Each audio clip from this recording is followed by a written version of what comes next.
เอาจะคอยพวกน้อ เจอง เมียไว้แอบมากอย่าขายของกับเพื่อนเมียคนไหนเพื่อ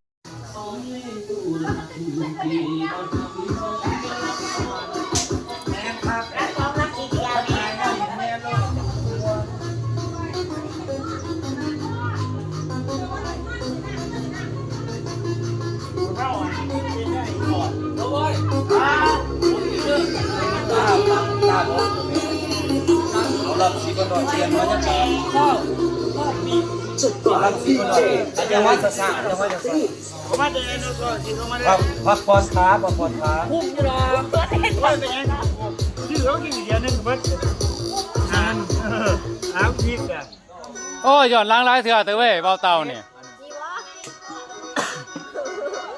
ห้องไฟห้องเป็นนู่นเป็นหนาวด้วยจัดไปที่กระโดดขนาดเอาจะคอยพวกน้อ เจอง เมียไว้แอบมากอย่าขายของกับเพื่อนเมียคนไหนเพื่อเนี่ยขึ้นอาแลแท้ขึ้นอาแลแท้โอ้ยคนเรียนเบียกหลาย เนี่ยก็คนเรียนเบียกหลายแม่นบ่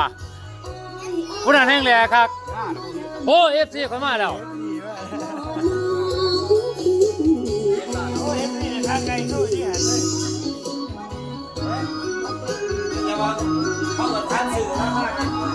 เฮ็ดเวียกยังหัวหน้ามื้อนี้โอ้วันนี้ว่าได้หน่อยมาสุดท้ายมาสรุปบ่โอ้สรุปอีกบ่นี่สรุปมือสุดท้ายโอ้สรุปมื้อสุดท้ายอีกมาสรุปรู้สรุปลั่นแต่ว่าสรุปหลายมื้อจะมาเอิ้นบ่ได้เจ๊จะมาเอิ้นบ่ได้อาจจะไม่ได้ชั้นชีวิตอยู่แล้วของคนนอกสายตาจะก็ได้ดีในสายตาจ้ะแม่สวาแม่สวาเจ๊จัดงานยังนี่สรุปโอ้สรุปบ่สรุปยังสรุปแล้วเดี๋ยวบ้านที่โอ้โอ้สรุปมื้อสุดท้ายอีกจะมาจากกรุงเทพเนี่ยเขาเรียกโอ้เจ๊ก็จะได้ไปกรุงเทพม่วนบ่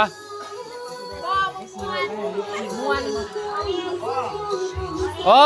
เจ๊เพิ่นมาจากกรุงเทพแล้วมื้อนี้มาสรุปปีใหม่กันว่าซั่นมาจากกรุงเทพร่างก็งามได้ฮะแต่เสียดายบ่เห็นหน้าคักว่าแล้ว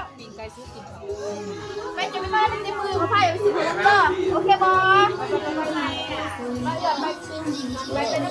สรุปขาไก่ขาหนึ่งเด้อทุกคนเด้อ